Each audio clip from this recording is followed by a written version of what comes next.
Big news, Elias Pettersson has agreed to an 8-year max $92.8 million contract with the Vancouver Canucks. That works out to $11.6 million a season. Insider Chris Johnston tells us the deal includes a full no-move clause, and $47 million of the deal, or just over half of it, will come in the form of signing bonuses. From a total dollar standpoint, it's the fourth largest contract in NHL history. The deals that Crosby, McKinnon, and McDavid all signed come out to over $100 million total each.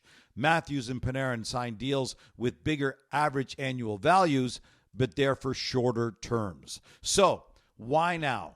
Because Pettersson made it clear he wasn't in any hurry to work out a new deal right now. He didn't want to be distracted by his contract talks during the NHL regular season. And the talks seemed to be all but completely stalled out. And now, all of a sudden, there's a deal. Why now? I'll get to that in a minute. But first, let's talk about the numbers themselves. At $11.6 million a season starting next year, Pettersson is set to become the fifth highest paid player in the league. Austin Matthews at $13.25, Nathan McKinnon at $12.6, Connor McDavid $100,000 less than McKinnon, and $750,000 a year less than Matthews. Then it's Artemi Panarin at number 4 at $11.642 million, and then Pettersson at number 5, just $42,000 a season less than Artemi Panarin. And here's a really interesting fact. Pettersson's new deal comes in at $100,000 a season more than William Nylander's new deal that he just signed with the Toronto Maple Leafs. That's also an 8-year max and also kicks in at the start of next year. Canucks general manager Patrick Allvin says, and I quote, "Elias is one of the top players in the NHL and is a key member of our leadership group, and we know his best days are still ahead of him," end quote.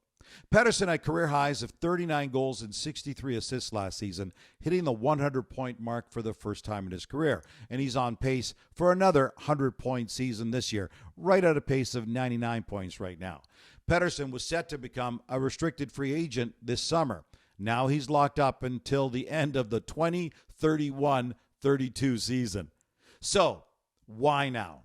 By all accounts, it looked like Pettersson was ready to wait until after the regular season before getting into serious contract talks. At the very least, it looked like he was in no hurry to get it done.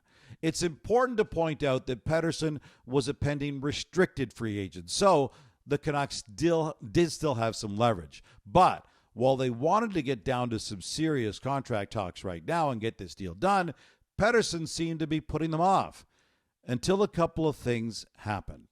First off, word started to spread that while the Canucks absolutely were not shopping Pettersson around the league, since they weren't making much progress in terms of contract talks, they were willing to listen if there was interest from other teams in potentially making a trade. And secondly, after a great start to the season, Pettersson had slowed down. He had just one goal in his last 10 games, and the Canucks had just one win in their last 7. So, were the contract talks or lack of talks becoming a bit of a distraction for Pettersson and the team? Is that why he finally decided, okay, let's just get this thing done? The good news, despite Pettersson's recent slump and the team's recent slide, the Canucks are still tops in the Western Conference and just 1 point out of first overall in the NHL. And for his part, Elias Pettersson is still top 10 in the league in scoring. And now, Pettersson is locked up through what will be the best years of his NHL career.